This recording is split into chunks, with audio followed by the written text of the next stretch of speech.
Hello everyone, আশা করি সবাই খুব ভালো আছেন। আমিও খুব ভালো আছি। আমার একটা নতুন ভিডিও নিয়ে চলে এসেছি। আর সবার আগেই আপনাদের সবাইকে নববর্ষের অনেক অনেক শুভেচ্ছা আর ভালোবাসা জানাই। আপনাদের নতুন বছরটা অনেক ভালো কাটুক আর আনন্দময় কাটুক, এটাই কামনা করব।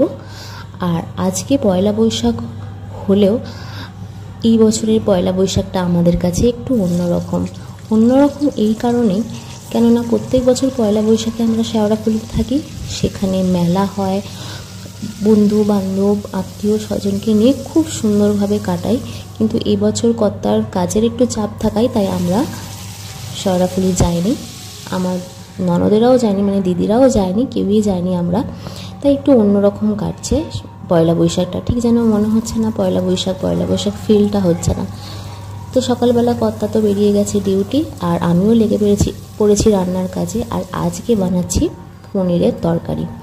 আর পনিরের তরকারিটার বানানোর জন্য সবার প্রথমে পনিরটাকে ভেজে তুলে রেখেছি, তারপর আলুটাকেও ভেজে তুলে রেখেছি। এবার তেলের মধ্যে পেঁয়াজ দিয়ে দিয়েছি। পেঁয়াজটা ভাজা হয়ে গেলে আদা রসুন গোটা গরম মশলার পেস্টটা দিয়ে দিয়েছি, টমেটো কুচি দিয়ে দিয়েছি, হলুদ গুঁড়ো, জিরে গুঁড়ো, ধনে গুঁড়ো, পরিমাণ মতো নুন আর সামান্য একটু চিনিও দিয়ে দিয়েছি।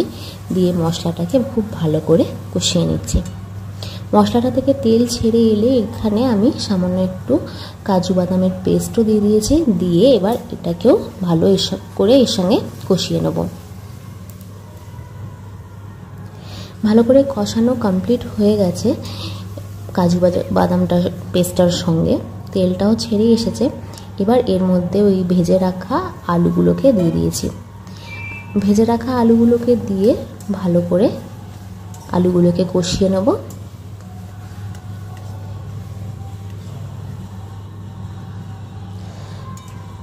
বেশ অনেকক্ষণ ধরে আলুটাকে কষানো হয়ে গেছে। আর এবার এর মধ্যে আমি কিছুটা জল দিয়ে দেব।